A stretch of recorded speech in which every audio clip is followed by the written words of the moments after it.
क्या आपने कभी सोचा है शिव का तांडव केवल विनाश है या फिर वह नृत्य है जिसे पूरा ब्रह्मांड चलता है? आज हम इस कहानी में जानेंगे शिव के उस नृत्य रहस्य जो शिव जीवन, मृत्यु, मोक्ष तीनों को एक साथ बांधते हैं। ओम नमः शिवाय।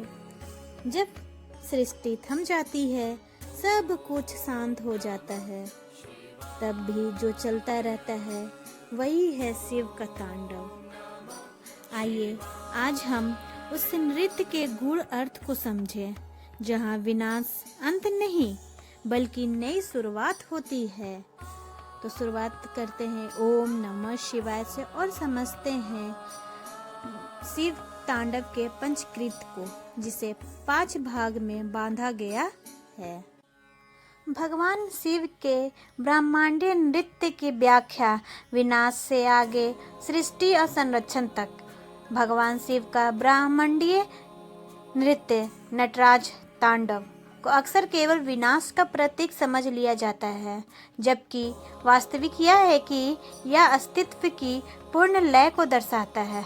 सृष्टि, स्थिति, पालन, संहार, तिरोधान और अनुग्रह। आइए इसके गहरे अर्थ को समझते हैं। ब्रह्मांड की धड़कन के रूप में नृत्य क्या है।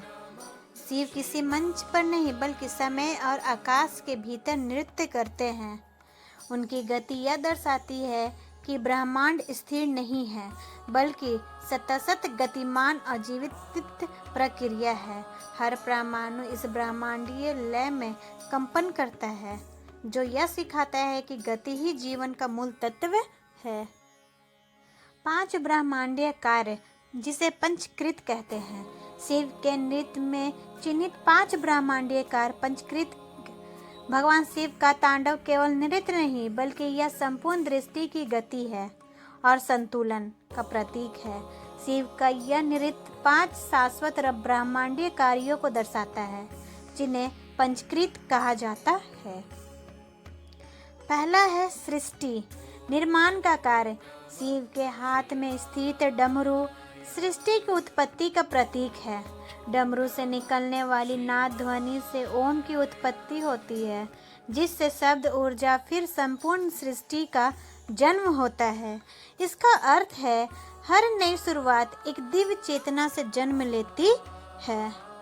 पंचकृत नृत्य में दूसरा आता है स्थिति, जिसे कहते हैं पालन और संरक्षण। शिव का नृत्य केवल सृजन नहीं करता बल्कि संसार के संतुलन को बनाए रखता है। यह कार्य बताता है कि सृष्टि तभी चल सकती है जब उसमें नियम, आपदा और संरक्षण हो। जीवन में धैर्य, व्यवस्था और स्थिरता बनाए रखना ही स्थिति है।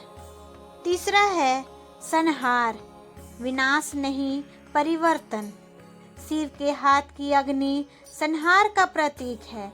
यह विनाश भयावह नहीं बल्कि पुराने और अनुपयोगी तत्वों को समाप्त कर नया मार्ग बनाने की प्रक्रिया है। अर्थात जो समय होता है तो समाप्त भी होता है, वही नए जीवन का आधार बनता है। तिरोधन, माया और अज्ञान।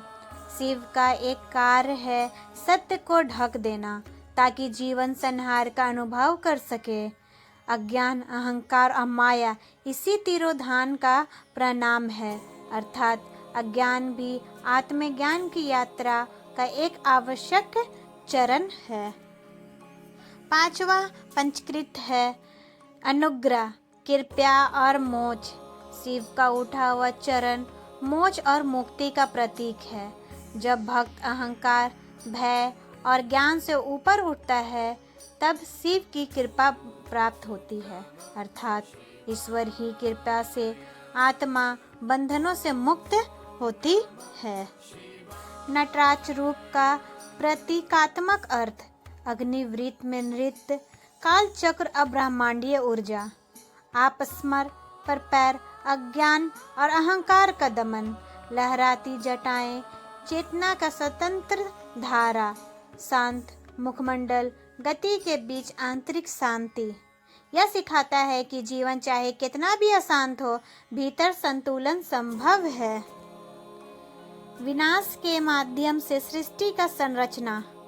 शिव दर्शन में कुछ भी पूर्ण रूप से समाप्त नहीं होता। जिसे हम विनाश कहते हैं वह वास्तव में नवसृजन का द्वार है।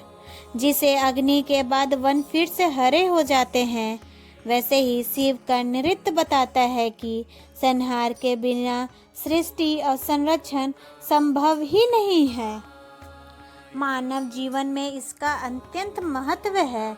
जैसे कि व्यक्तिगत जीवन में भी यह नृत्य हमारा मार्गदर्शन करता है। पुराने विचार और पहचान का अंत आवश्यक है। दुख परिवर्तन का माध्यम बन सकता है। अराजकता के बीच स्थिरता से ज्ञान जन्म लेता है। शिव हमें परिवर्तन से डरने नहीं, बल्कि संचेत रूप से उनके साथ नृत्य करने का संदेश देता है।